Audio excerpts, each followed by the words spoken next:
एडगेट अभ्यास पुस्तिका सामाजिक विज्ञान अध्याय 5 के प्रश्नोत्तर हल करेंगे। अध्याय का नाम है राज्य, राजा और एक प्राचीन गणराज्य। चलिए, इसका पहला प्रश्न है, चित्रित धूसर पात्रों पर चित्रकारी सामान्यतः पाई जाती है। ऑप्शन ए पशुओं की, ऑप्शन बी पक्षियों की, ऑप्शन सी वनों की, ऑप्शन डी सरल रेखाओं और ज्यामितीय आकृति की। तो यहाँ पे तो उत्तर में हम लिखेंगे ऑप्शन डी सरल रेखाओं और ज्यामितीय आकृति की। इसके बाद प्रश्न नंबर 2 पर आते हैं। लोहे की फाल का जुताई में और धान के पौधों की रोपाई में उपयोग किस काल में प्रारंभ हुआ था?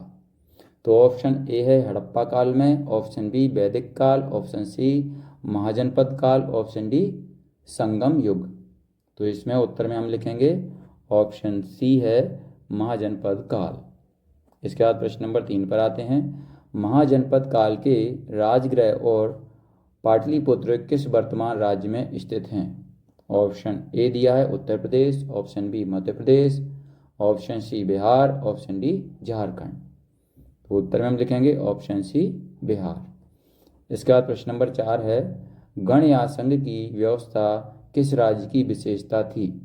Option A Malla, option B Vajji, option C Kaushambi, option D Avanti. तो इसमें सही ऑप्शन है ऑप्शन बी वज्जी। उत्तर में हम लिखेंगे ऑप्शन बी वज्जी। चलिए, इसके बाद हम आगे बढ़ते हैं। प्रश्न नंबर 5 पर आते हैं। वेदों का अध्ययन, अध्यापन और यज्ञ करना कार्य था। ऑप्शन ए ब्राह्मण, ऑप्शन बी क्षत्रिय, ऑप्शन सी वैश्य, ऑप्शन डी शूद्र। तो इसमें सही ऑप्शन है ऑप्शन ए ब्राह्मण। उत्तर में हम लिखेंगे ऑप्शन ए ब्राह्मण। चलिए, इसके बाद आगे बढ़ते हैं। रिक्त स्थानों की पूर्ति कीजिए। ये प्रश्न नंबर 6 है। तो यहाँ पर देखिए रिक्त स्थान आ चुके हैं। रिक्त स्थान में सबसे पहले ए नंबर है, 2300 साल पहले मैसिडोनिया का राजा कौन था? सिकंदर। ये खालिस्तान में आएगा। सिकंदर महान विश्व विजय करना चाहता था। इसके बाद बी नंबर पर आता है, महाजनपदों के राजा विशाल किले बनवाते थे और बड़ी, खालिस्तान में लिखेंगे, सेना रखते थे। चलिए, इसके बाद सी पर आते हैं। महाजनपदों के राजा विशाल किले सी पर आते हैं, क्षत्रियों का काम युद्ध करना और लोगों की, खालिस्तान में क्या लिखेंगे, सुरक्षा करना था। चलिए, डी पर आते हैं। लगभग 200 सालों के भीतर मगध, खालिस्तान में लिखेंगे, सबसे महत्वपूर्ण जनपद बन गया। इसके बाद ई पर आते हैं। दीर्घ निकाय एक प्रसिद्ध, खालिस्तान में लिखेंगे, बौद्ध धर्म ग्रंथ है जिसमें बुद्ध के कई व्याख्यान दिए गए हैं। चलिए बच्चों, अब हम प्रश्न नंबर 7 पर आते हैं। प्रश्न नंबर 7 में पूछा है, अश्वमेध यज्ञ का घोड़ा पकड़ने वाले राजा को युद्ध क्यों करना पड़ा था? तो उत्तर में लिखेंगे, अश्वमेध यज्ञ के घोड़े को पकड़ने वाला राजा जब अश्वमेध यज्ञ करने वाले राजा की अधीनता स्वीकार नहीं करता था तो उसको युद्ध करना पड़ता था। चलिए बच्चों, अब हम प्रश्न नंबर 8 पर आ जाते हैं। जनपद का अर्थ लिखिए। तो उत्तर में हम लिखेंगे, जनपद का शाब्दिक अर्थ है जन के बसने की जगह। जनपद प्राचीन भारतीय प्रशासनिक व्यवस्था की एक इकाई थी जो एक निश्चित भूखंड क्षेत्र को कहा जाता था। चलिए बच्चों, अब हम प्रश्न नंबर 9 पर आ जाते हैं। प्रश्न नंबर 9 में पूछा है, पुरातत्वविदों की खुदाई से जनपदों की कौन सी बातों का पता चला है? तो उत्तर में हम लिखेंगे, पुरातत्वविदों की खुदाई से पता चलता है कि लोग झोपड़ियों में रहते थे। ये झोपड़ियों में रहते थे और मवेशियों और अन्य जानवरों को पालते थे। वे चावल, धान, जौ, दालें, गन्ना, तेल तथा सरसों जैसी फसलें उगाते थे। चलिए बच्चों, अब हम आगे बढ़ते हैं। आगे है हमारे सामने प्रश्न नंबर 10। तो प्रश्न नंबर 10 में पूछा है, दिए गए चित्र को ध्यानपूर्वक देखिए व उसके बारे में 3 वाक्य लिखिए। तो यहाँ पर देखिए, ये चित्र हमारे सामने दर्शाया गया है। इसको ध्यानपूर्वक देखना है और इस पर 3 वाक्य लिखना है। तो चलिए हम इस पर 3 वाक्य लिखेंगे। पहला है, यह एक ऐतिहासिक पुराना कटोरा है, और दूसरा है, इसके ऊपर प्रिंटिंग की गई है।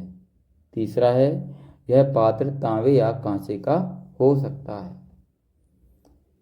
चलिए बच्चों, हम आगे बढ़ते हैं। प्रश्न नंबर 11 पर आते हैं। महाजनपद किसे कहते थे? प्रमुख महाजनपदों के नाम लिखिए। उत्तर में लिखेंगे, करीब 250 साल पहले कुछ जनपद अधिक महत्वपूर्ण हो गए, इन्हें महाजनपद कहा जाने लगा, जैसे मगध, हस्तिनापुर, कौशाम्बी, राजगृह, वैशाली आदि। चलिए यहाँ पर हम अब आगे बढ़ते हैं। प्रश्न नंबर 12 पर आते हैं। प्रश्न नंबर 12 में पूछा है बच्चों, महाजनपदों के राजा कर क्यों वसूलने लगे थे? तो उत्तर में लिखेंगे, महाजनपदों के राजा विशाल किले बनवाते थे और बड़ी सेना रखते थे, इसलिए वह महाजनपदों के लोगों से कर वसूलने लगे थे। चलिए बच्चों, हम आगे बढ़ते हैं। प्रश्न नंबर 13 है, मगध साम्राज्य के प्रमुख शासकों के नाम लिखिए। तो उत्तर में लिखेंगे, मगध साम्राज्य में 2 बहुत ही शक्तिशाली शासक बिंबिसार तथा अजातशत्रु हैं।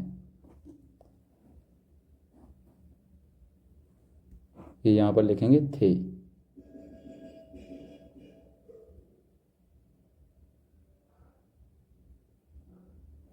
चलिए बच्चों, हम आगे बढ़ते हैं। प्रश्न नंबर 14 पर आते हैं। महाजनपद काल में कृषि के क्षेत्र में क्या परिवर्तन आए? तो उत्तर में लिखेंगे, महाजनपद काल में कृषि क्षेत्र में 2 बड़े परिवर्तन आए। हल के फाल लोहे के लगने लगे, जिसके कारण कठोर जमीन को आसानी से जोता जा सकता है। इस कारण फसलों की उपज में वृद्धि हुई। चलिए अब हम आगे बढ़ते हैं। प्रश्न नंबर 15 पर आते हैं। प्रश्न नंबर 15 में पूछा गया है, गण या संघ के शासक अपना कार्य किस प्रकार करते थे? तो उत्तर में लिखेंगे, गण या संघ में कई शासक होते थे। कभी कभी लोग एक साथ शासन करते थे, जिससे प्रत्येक व्यक्ति राजा कहलाता था। यह सभी राजा विभिन्न अनुष्ठानों को एक साथ संपन्न करते थे। इसके बाद बच्चों प्रश्न नंबर 16 पर आ जाते हैं हम। 15 हमारा पूरा हो चुका है। प्रश्न नंबर 16 में पूछा है, मगध के नज़दीक कौन सा राज्य था, उसकी राजधानी क्या थी? तो उत्तर में लिखेंगे, मगध के नज़दीक बज्जी राज्य था, जिसकी राजधानी वैशाली बिहार थी। तो यहाँ पर ये हमारा अध्याय 5 कंप्लीट होता है। अगर आपको हमारा ये वीडियो अच्छा लगता है तो इसको लाइक करें, अपने दोस्तों के साथ शेयर भी करें। इसी तरीके के और भी वीडियो पाने के लिए हमारे चैनल को सब्सक्राइब करना ना भूलें। धन्यवाद।